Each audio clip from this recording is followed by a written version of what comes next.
नमस्कार दोस्तों, स्वागत है आपका अपने चैनल द एडुज़ेन पे। और आज हम डिकोड करने वाले हैं दुनिया का एक बहुत ही कॉम्प्लेक्स और गर्माते हुए जियोपॉलिटिक्स मुद्दे को। आज हम बात करेंगे एक ऐसी डिप्लोमेटिक फ्लैश पॉइंट की जो हमारे और हमारे सबसे पुराने पड़ोसी देश नेपाल के बीच उभर कर सामने आया है। अप्रैल 2026 के एंड में इंडिया ने फाइनली कैलाश मानसरोवर यात्रा यानी महादेव के यहां जो जाते हैं कैलाश यात्रा, उसकी वापसी की अनाउंस की है। और एक ऐसी यात्रा जो कि हिंदू, बुद्धिस्ट और जैन धर्म के लोगों के लिए सबसे पवित्र मानी जाती रही है। लेकिन कुछ ही दिनों बाद नेपाल ने एक डिप्लोमेटिक बॉम्बसेल गिरा दिया है।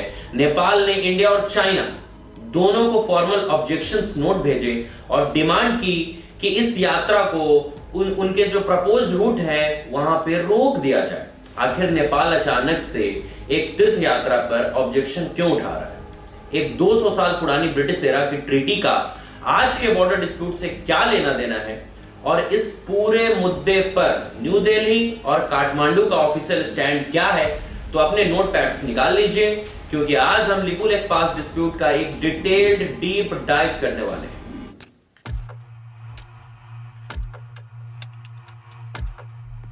इस करंट टेंशन को समझने के लिए हमें टाइमलाइन देखनी होगी।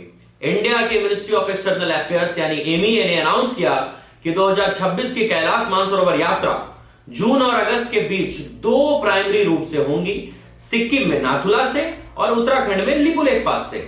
अनाउंसमेंट होते ही नेपाल की फॉरेन मिनिस्ट्री ने अपनी चुप्पी तोड़ी।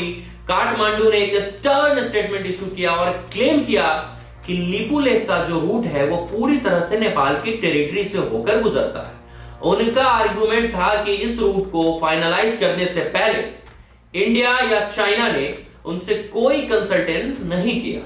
नेपाल ने ऑफिशियली इंडिया से कहा कि इस रीजन में जो सभी एक्टिविटीज हैं जिसमें रोड कंस्ट्रक्शन और यात्रा दोनों शामिल है, उसको तुरंत रोक दिया जाए। लेकिन नेपाल आखिर इस जमीन पर अपना दावा क्यों कर रहा है, इसको समझने के लिए हमें घड़ी की सुई को 19वीं शताब्दी यानी 19th सेंचुरी में वापस ले जाना होगा।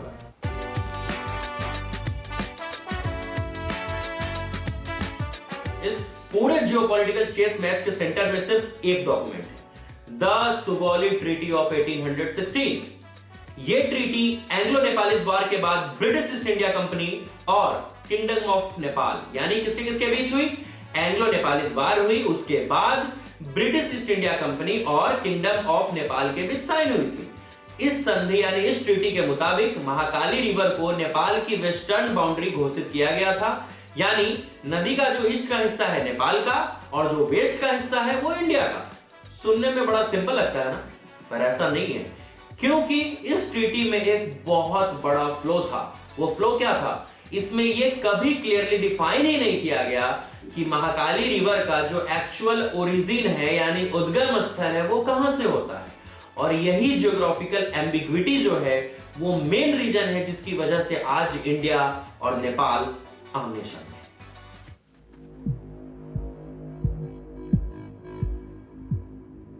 तो काठमांडू का ऑफिशियल स्टैंड क्या है?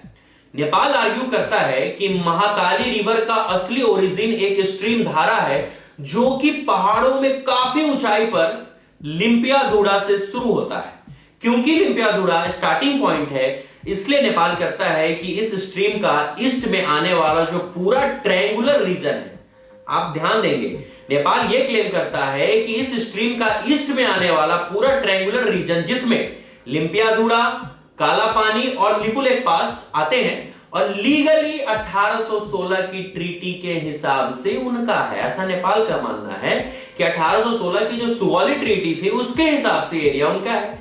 ये डिस्प्यूट तब और बड़ा हो गया जब 2020 में नेपाल ने अपना एक नया पॉलिटिकल मैप पब्लिश किया जिसमें इन तीनों रीजन्स को ऑफिशियली अपना टेरिटरी नेपाल ने दिखाया।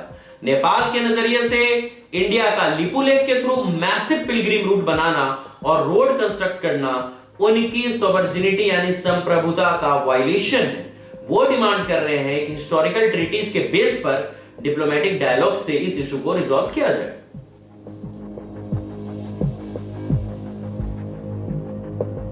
अब आते हैं न्यू दिल्ली के काउंटर आर्गुमेंट पे।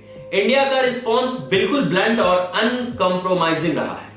इंडिया ने नेपाल के क्लेम्स को पूरी तरह से रिजेक्ट कर दिया और एमईए ने यानी मिनिस्ट्री ऑफ एक्सटर्नल अफेयर्स ने इसे टेरिटरी का यूनिलैटरल आर्टिफिशियल इनलार्जमेंट यानी एक तरफा नकली विस्तार कहा, जो कि बिल्कुल अनटेनेबल यानी स्वीकार करने योग्य नहीं है।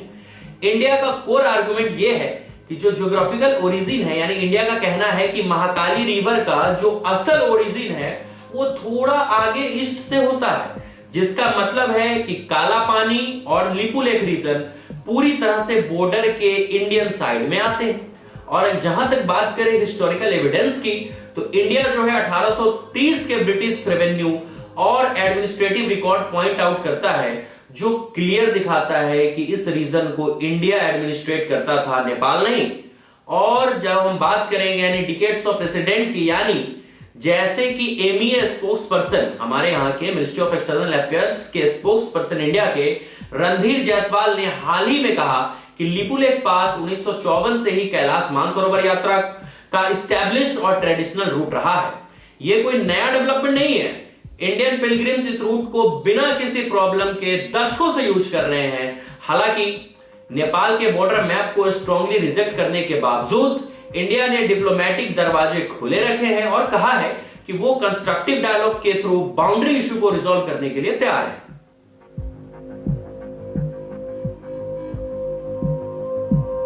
जैसे जैसे हम जून 2026 की तरफ बढ़ रहे हैं, कैलाश मानसरोवर यात्रा आगे बढ़ने के लिए तैयार है, लेकिन लिपू लेक और जियोपॉलिटिकल टेंशन अभी भी बरकरार है। चाइना, जिसके पास माउंट कैलाश का तिब्बतियन साइड है, उसने हिस्टोरिकली यही मेंटेन किया है कि ये न्यू दिल्ली और काठमांडू के बीच का बायलैटरल यानी द्विपक्षीय मुद्दा है और वो इस क्रॉस फायर से बाहर रहना चाहते हैं, ऐसा चाइना का मानना है। क्या दो देश जिनके आपस में इतने गहरे कल्चरल, रिलीजन्स और हिस्टोरिकल टाइज हैं, ओपन बॉर्डर्स हैं, ओपन कल्चर्स हैं, वो इस 200 साल पुरानी कार्टोग्राफिक एरर को सुलझा पाएंगे या लिपुलेख साउथ एशियन जियोपॉलिटिक्स में एक बड़ा फ्लैश पॉइंट बना रहेगा? आपका इसके बारे में क्या सोचना है, नीचे कमेंट्स में जरूर बताएं। क्या 1954 से चला आ रहा हिस्टोरिकल यूजेस इंडिया को राइट ऑफ वे देता है या 1816 की ट्रीटी के हिसाब से नेपाल का पॉइंट वैलिड है? अगर आपको ये डीप डाइव पसंद आई और आपने कुछ नया सीखा तो इस वीडियो को लाइक करें, शेयर करें और ऐसे ही अनबायस्ड जियोपॉलिटिकल एनालिसिस और एग्जामिनेशन प्रिपरेशन कंटेंट के लिए हमारे चैनल, आप अपने चैनल द एडुजन को सब्सक्राइब करना बिल्कुल ना भूलें। तब तक के लिए keep learning and stay curious. जय हिंद, जय भारत, हर हर महादेव।